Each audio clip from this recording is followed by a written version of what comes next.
Proche du virus Ebola, le virus Marburg est récemment réapparu en Afrique, causant la mort d'un homme. Avec un taux de létalité avoisinant les 50%, cette maladie est déjà responsable de plusieurs centaines de morts. Alors, quels sont les symptômes de cette maladie? Comment le virus se transmet-il? Et faut-il craindre une flambée épidémique aux portes de l'Europe? Les réponses dans ce nouvel épisode de Factu. Marburg.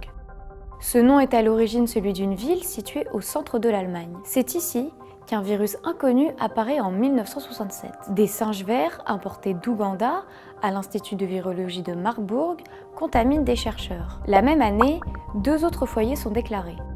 Un second en Allemagne et un autre en Serbie. Au total, 7 personnes décèdent des suites de la maladie en Europe. Le virus Marburg, c'est un virus qui a un aspect de virus très très long, d'où le nom de la famille à laquelle il appartient, qui est la famille des filouiridés, parce que ça a l'air d'un fil.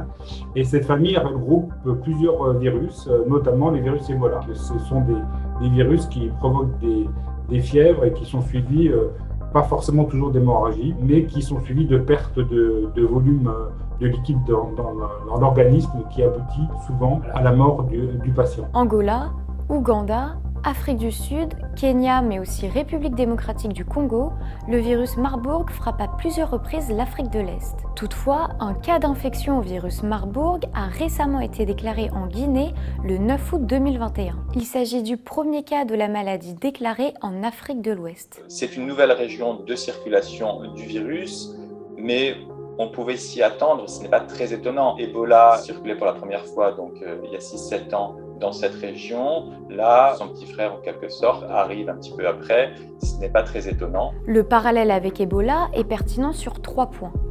Les symptômes, le mode de transmission, ainsi que la localisation géographique. Premier élément, les symptômes induits par ces 2 maladies sont semblables, provoquant des fièvres, des vomissements ainsi que des diarrhées. Second élément, qu'il s'agisse de la première contamination ou de la propagation de la maladie, des similitudes sont à noter.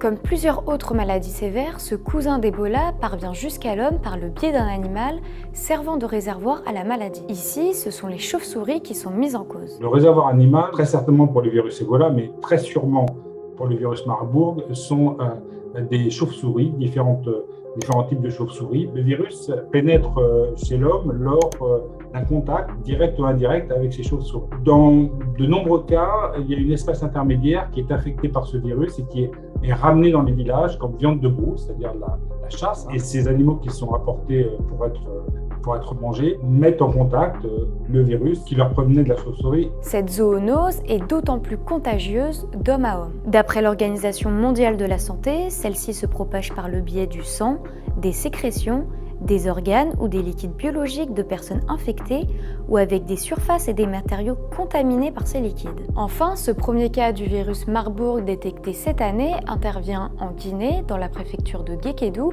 au sud du pays. C'est exactement dans cette même région forestière que la toute première épidémie d'Ebola ainsi que la toute dernière se sont déclarées. Effectivement, c'était le berceau de la grande épidémie d'Ebola qui aussi était la première épidémie Ebola en Afrique de l'Ouest. Probablement parce qu'il y a là un écosystème à la fois pour les chauves-souris et pour l'homme qui fait que c'est un terreau propice à la circulation virale chez les chauves-souris et le passage zoonotique à l'homme qui enclenche ces phénomènes épidémiques. Cette maladie hautement virulente a toutefois un taux de létalité, soit le risque d'entraîner la mort, très variable. En effet, il faut prendre en compte la charge virale qui évolue en fonction de la mutation du virus ainsi que la gestion des cas. Le virus Marburg est très mortel, responsable d'un nombre important de morts parmi les cas malades diagnostiqués, parle entre 25-30% jusqu'à même 80%.